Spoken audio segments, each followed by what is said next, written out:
Yo, hey, this shit easy, nigga. Hey, all I'm talking about, nigga, I'm still out here trying to get it.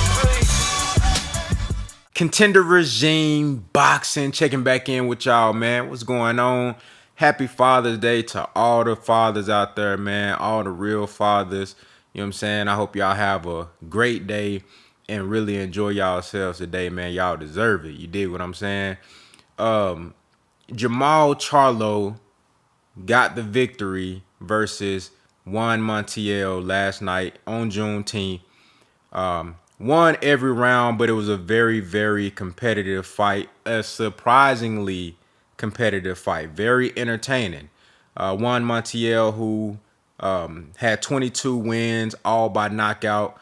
You know, when you got a guy like that with power, they always, until you stop them, they always in the fight because they can always hit you and hurt you and land something that could either change the fight or end the fight. You know, so Montiel was dangerous throughout the entire fight. JERMALL CHARLO, this was probably one of his least impressive performances. Out of all his victories, this is probably one of the least impressive.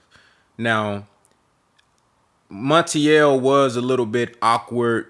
Like I said, of course he got power, but he was a little bit awkward, a little bit, herky jerky, switching southpaw to orthodox. You know what I'm saying? He got a very, very different and weird style. You know what I'm saying? He had surprisingly good head movement, which, I didn't understand why JERMALL CHARLO wasn't going to the body more early on in the fight. He was doing a whole lot of head hunting. I was very confused on why JERMALL CHARLO didn't go to the body early in the fight. You know what I'm saying? Because the dude was, doing all type of weird movement and, footwork, left and right, lateral movement, moving his head, moving his feet.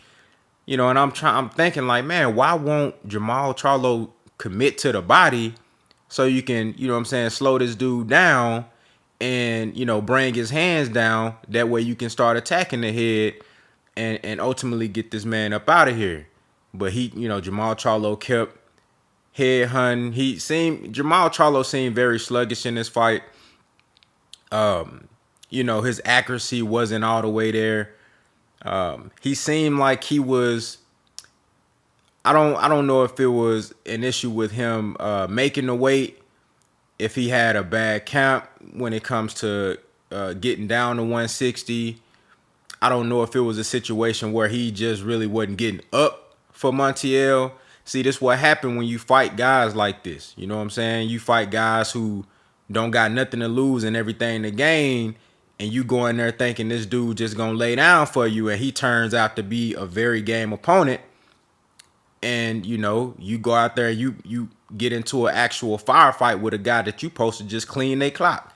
You supposed to just get their ass up out of there. But this is what happens when you put yourself in this situation.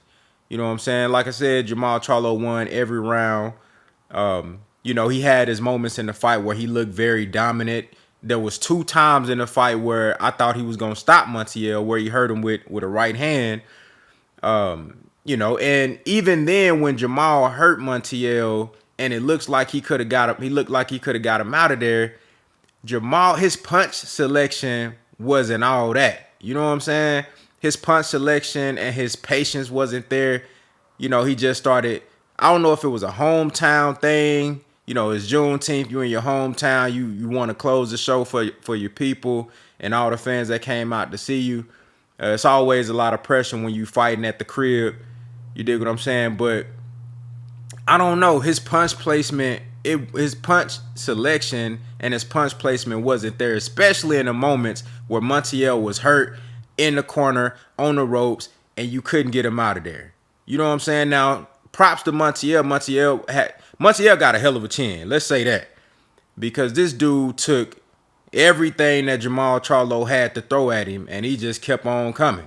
Does JERMALL CHARLO need another trainer? Does he need somebody else that they can bring into his camps to help him work on, some other things? Has he outgrown running shields? These are all legitimate questions because where JERMALL CHARLO is in his career right now. Now we've seen him look great in other fights. He was coming off of his best performance, in my opinion, versus Derevyanchenko, who is leagues better than Juan Montiel. You know what I'm saying? But styles make fights, and again, when you fighting a guy like this, and you just think you finna just go in there and steamroll this dude, you know, and he turns out to be game and, you know, and ready for everything that you got, you put yourself in a position like this because, you know, you taking him lightly, you know what I mean, and he there, you know, to survive, and then he also there to give you some of that work too. You dig what I'm saying? So this wasn't JERMALL CHARLO's best performance by any stretch of your imagination at all. He could have looked a lot better. You know, a win is a win, but at the same time, when you in there with a guy like this, you want to get him up out of there.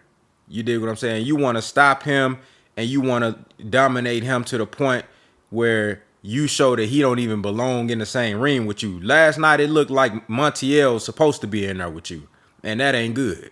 You know what I'm saying?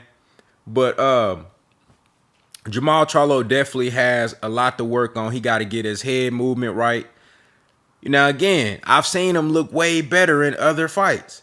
So I don't really know what it was in this particular fight, you know, why he wasn't looking as sharp. He got to work on his defense, get his head movement right. You know, he need to work on being able to cut off the ring, work on his accuracy, his punch placement, his balance. You know, he's a sharpshooter. He's like a methodical, patient sharpshooter with power. Great jab. He got to go to the body more too, man. You got to start committing to the body. Like I said, I don't know if he needs to add somebody to the camp or if he needs to go get a whole nother trainer. I don't know. You know what I'm saying? When you look at JERMALL CHARLO and you look at JERMALL CHARLO, you see two totally different fighters. You know, when JERMALL was with Ronnie Shields, he was more of a, you know, he had the ability to fight, you know, on the inside and trade punches and do all that stuff. He always had that ability. He always had power, but he was more of a methodical, just boxer, kind of like how JERMALL is, like a sharpshooter, you know what I'm saying, from distance. But now you see with JERMALL CHARLO, he's a more complete fighter with Derrick James. JERMALL CHARLO, you see two totally different fighters. JERMALL CHARLO, he can do it all. You know what I'm saying? He know how to jab to the head and to the body. He know how to tie up when you need to tie up. You know what I'm saying? JERMALL CHARLO is just overall a better fighter than JERMALL CHARLO. And I think a lot of that is credited to Derrick James. You know, Derrick James, you see JERMALL, he go to the body. You know what I'm saying? You see how he set his shots up. His punch placement and his punch selection is more vast than JERMALL CHARLO. You know what I'm saying? He got better head movement than JERMALL CHARLO. These are things that at this stage in JERMALL CHARLO's career, I would expect him to have sharpened up a lot more on these things. You know, the JERMALL CHARLO that fought versus Juan Montiel, he gonna struggle against Demetrius Andrade. He gonna struggle against Canelo, and he will struggle against David Benavidez. You dig what I'm saying? Golovkin, I don't know. I really don't know how much Golovkin got left in the tank. You know, I like JERMALL against Golovkin right now. I don't really think he'll have too many issues with Golovkin. But Andrade, with the movement and the you know, the head movement, the counter punching of Andrade, he gonna struggle. Canelo, the same thing. The head movement and the counter, he gonna struggle. And with Benavidez, just putting pressure on him, walking him down, and if JERMALL CHARLO can't get his head movement right, and, you know, being in shape, you know what I'm saying, and not getting tired late in the fight, he ain't gonna do good against Benavidez. He got a lot to work on. He got a whole lot to work on. You know what I'm saying? Now, again, I don't know if it was him not getting up for Montiel, taking him lightly. You know, everybody can have a bad night. That happens. You dig what I'm saying?